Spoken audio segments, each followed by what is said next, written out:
Now, I wanted to ask you this. A gal, yeah, I don't know what my man's always had. The display pictures a bit mad, but I don't understand why a gal so confident Arsenal are going to do anything when Arteta is here. What do you say to that? Arteta has not been the problem. The lack of quality in personnel in key areas has Oh, been the problem. oh, a gal. Oh, are you sure? No man's Arteta, without fault. Arteta might be Arteta's one of the reasons why we've overachieved.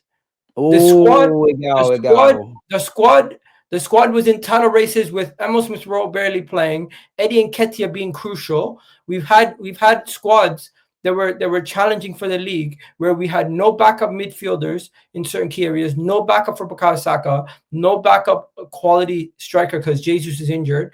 If Jesus was not to have gotten injured, we would have won the league. If Saliba would not have gotten injured, we would have won the league. At a certain point, once your quality diminishes to that much of a level, you have to look at the quality you have and say to yourself, fair play, the other team's better than us. But the main reason why we did not get over the line is because we did not do enough to prevent ourselves from having But who issues. built the squad, the gal, man? You can say whatever you want, Deluded. I love this whole I got asked the questions. everyone wants to look inside, look inside, look inside. But then when the glaring hole is already inside and you can solve it by bringing somebody else in, you don't want to speak about that as one of the reasons. The No, we real hear that. reason why Arsenal did not win the league since last season, the season before that, and the season before that is I'll allow it for one. the It's down to 2022-23 one season, thing: the but we lack didn't of learn from that the lack year. of quality in the final third and the lack of squad depth in the team in key areas. But who When bought Saliba got Jesus? injured, when Jesus got injured, we were fucked. But who bought Jesus? Bro? The next season, we did the same thing. And it's not a coincidence. The window where we finally address our issues with squad depth, we get rid of Kieran Tierney, who's had injury issues in the past. We get rid of Thomas Partey, who's been a major issue with injuries in the past. Tomiyasu, injuries in the past. We're getting rid of Zinchenko, somebody who surpluses requirements. We're going to be getting rid of Reece Nelson, somebody who's surplus requirements. Fabio Vieira, surplus requirements. A lot of these guys we were depending on. A guy who we were depending on to be one of our main center backs in Rob Holding. Do you know how many games he's played professionally since he's left Arsenal Fuck in a all, title race? really. About 12. 3 games. Yeah, yeah, yeah. Three I don't know professional why. games in 2 years. And you're telling me Arteta's the problem? Get out of here, bro. In all due respect, if you cannot see Arsenal's problem was personnel, less than and the manager was maybe a small part of it at times in games, you can nitpick at the manager, you can nitpick at individual players, but the problem really was we just were not So ready. you're talking rather than absolving Arteta of all the blame, you're more saying that he's a tiny, he plays a part, but it's a tiny bit in the grand scheme of things. We hear that because Nathan did say game management, finding solutions against low blocks. He did kind of build the squad. I do think there's things that Arteta has to be accountable for. I do think as we've gone from this team that, you know, the project, we're now in this realm of competing, top four, all of this. I have to be a bit harsher on everybody, apart from the fans, because we're not here. Me and you have spoken about this before. I don't want to go over the same things, but it just feels as a club, let's just forget the Arteta stuff. As a club, we need to exhaust everything. We need to evolve. We need to have the depth. We need to bring in the quality. We need Arteta to evolve the kind of system. We need a lot of things because at the end of the day, this has been his squad in the last 2 years, bordering on the third. Nobody is here, whether they've been brought in or at the club because he didn't want them. And I do agree with the sentiment in that you can't fully blame him for everything and you can't fully absolve him for everything. Deluded. I'm gonna piss off a lot of people. Piss them off, bro. That's why you're here. I feel like the Arteta point is redundant at this point. You also agree with me that some of the key parts to the team were not good enough and not ready to be competing for the major honors. And yet you still want to sit here and say Arteta's the reason why we haven't won. All right, but let me play devil's advocate. Double down and say Arteta's the reason why Arsenal are even in these conversations. He definitely is, because we've gone from, you know, struggling at 8th, we've got to this point. He's a good manager. The thing is about winning now, because the man sits there and says it himself. And there's been 3 years, 3 very different contexts.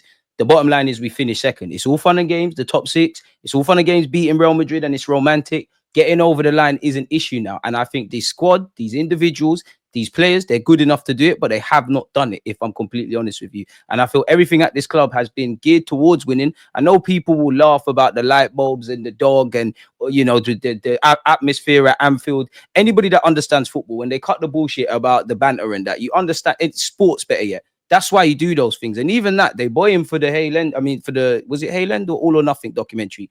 They boy him for that kind of thing there. Is any coincidence we've been better in the top 6 games or in kind of dodgy atmospheres? That being said, though, everything has been done towards winning, but not getting over the Can line. I add one But I more do thing before you move on? add one more thing because I want to ask you something on this. People, forget about Arteta for a second. Does Arsenal have the best squad in the Premier League? Because the way you guys speak is as if Arsenal have the best squad in the Premier League or the second best squad in the Premier League, and that Mikel Arteta is the hindrance on why we don't win. If it was a case where Arsenal have the best squad in the league and Arteta is holding us back, we would have known by now. It's been 5 years, they say. In those 5 years, we were not ready to even get top 5. It's been 3 years where we've been We in this were proper not ready to get conversation. top 4. The last 3 seasons, the first season, people questioned if we were even going to get Champions League football. The reason why people don't rate Arteta is because he's raised the bar every single year, and Not last year. it seems like we never reached our goal. But the reality is, our goals have we've started reaching for higher goals every single time. When we wanted Champions League football, we said fuck Champions League football. We're challenging for the league this year, basically, and we're trying to win it. The next year, we're trying to challenge again. We get to 1 point of it. Last year, we didn't end up challenging the way we wanted to, but we were almost what do you call it? A game away from getting to a Champions League final. Every year, because we come short and we don't necessarily get the ultimate prize, but going into the season, the aim going into the season. Can't lie, girl. You know, at the end of the higher. day, the aim of having sex is to bust a nut in it. Like, there's been a lot of foreplay, not enough penetration. I don't think you're wrong with that. I'm not gonna lie to you. If you're going for a dime thing, you might work a lot harder than going for a 5. But at some point, because people acting like what Chelsea, what Tottenham did is a lot harder than what we were working for. It's a lot easier when you're going for a 5 compared to a 10, bro. Yeah, but then at least they're clarted something. We're going home to brush our teeth and go to bed. But what I would say is, Egal, you're not wrong. Rather have high standards. You guys talk about high standards. I pick you up on that, but at some point, you know, you want to lose your virginity in it. I'm not gonna lie to you. You are right. In theory, I disagree if we were to nitpick, but me and you have spoken about this before. What I want to throw into this now is that's great. It was a great speech, and you're not wrong, yeah. But you've previously said we now need to deliver next season, right? Ignoring transfers for a sec, we need to deliver. So it's almost kind of irrelevant now about the past and whatnot. We now need to deliver, right? So are people wrong for asking you that question? Deluded. Kicked off this segment. Nobody disagrees with that. The thing is, I'm just making sure everybody hears exactly what you mean. Like, so they can't, by all means, they can get onto you or me for what you've said. Victor Gyökeres, no Victor Gyökeres. Rodrigo, no Rodrigo. Eze, no Eze. Zubimendi, no Zubimendi. Whatever happened this window, they have no excuses going into next season. Now, I'm not sitting here saying Arsenal have to win. We have the best squad, because the way people are speaking, all of a sudden Victor Gyökeres makes us the best team in the league.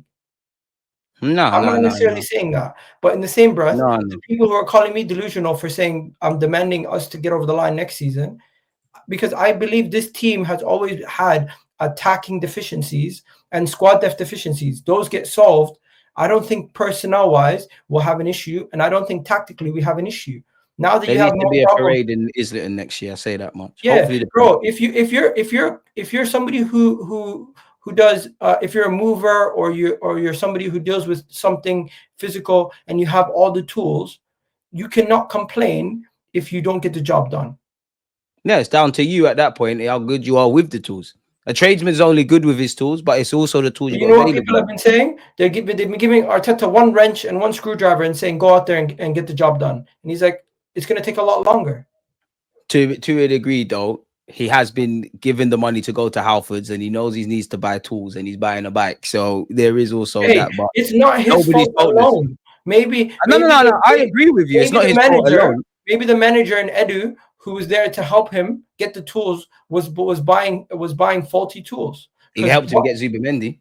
But that's why I agree with you, Egal. Obviously, unfortunately, we know how this thing works. It's nothing is either Arteta's fault or it's all Arteta's fault. There's people that I believe on my platform, like myself, like you all get your praise, you all get critiqued in it, like you're all in this together type of thing. And unfortunately, though, for Mikel Arteta, we hear there's no internal pressure. However, the season pans out, it pans out, right?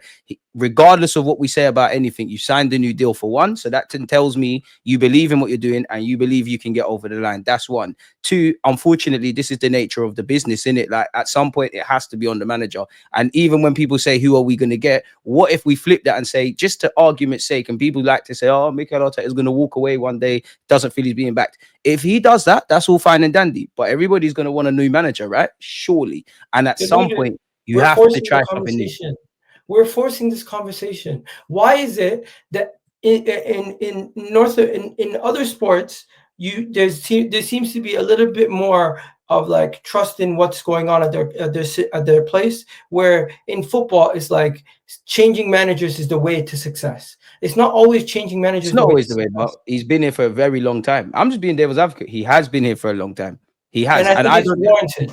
I think Yeah, no, we no, no. have a And different. you even said the 5 years thing. I've always said on my platform, the whole 5 year thing is air to me because like we weren't in a title conversation for 5 years. Once 2022, 23, up until this point, so heading into a fourth, this is now where I'm looking at stuff. I think the manager's good. I think these players are good. I think they're too good not to have more days out at Wembley. And I do think now it's now whetting the appetite of our players. As I said, we're doing everything geared towards winning, but actually not getting over the line. I need my boys to have some days out at Wembley, if I'm completely honest with you. Hopefully that is the case. But as you said, man, like it was a good question to kick things off. But as you said, this is neither the time nor place. Let's just stay with the hopium and copium and move this on. So yeah, Gyökeres, it seems like we're moving in the right direction, folks. Sesko, what do you think's going on with the Sesko Leipzig thing? Because remember the last time you was here, yeah, and I said my hot take is just based on what I read, I think give or take, we've got 70 million to play around with, either for Sesko or Gyökeres. I did think we would get Sesko because we put the groundwork in. He just seemed like the Arsenal kind of one. Why do you think it's gone left for Leipzig? Because I like the fact that we've pivoted, and some are liking the fact that we get Gyökeres. But why do you think the Sesko thing didn't work? Did you pull up the did you recently check the Hand of Arsenal tweet about it? Because he spoke about it, and underneath I tweeted, Marcel Schaef, you're a legend. Because I saw you tweet that. Yeah, because yeah. I he saw you tweet. I saw you emphasized tweet that that. they don't want nothing more, nothing less than 90 million euros. Best of luck, Sesko, man. I think you got quality. I Let's don't really go. care now. You're gonna have to go. You're gonna have to learn Arabic, bro. Because unfortunately, no one's paying that. And this is the thing, they will get their move. It would it might be disappointing for him, but it actually wouldn't be bad to stay in Germany for another year. Where Leipzig have shot themselves in the foot, I'd imagine there's other European teams sniffing for him. But where they've shot themselves in the foot is you've done what Napoli did, didn't it? You've done the overpricing thing. You know you need money because you're not in the Champions League. Again, I'm sure if we were to look at Leipzig's players, what people would have Sesko, people would have Lukeba, people would have Xavi Simons, people would have. There's a couple players in it that people would have, but it And they're doesn't feel like desperate to anyone's sell, going anywhere. They're Pardon? desperate to sell.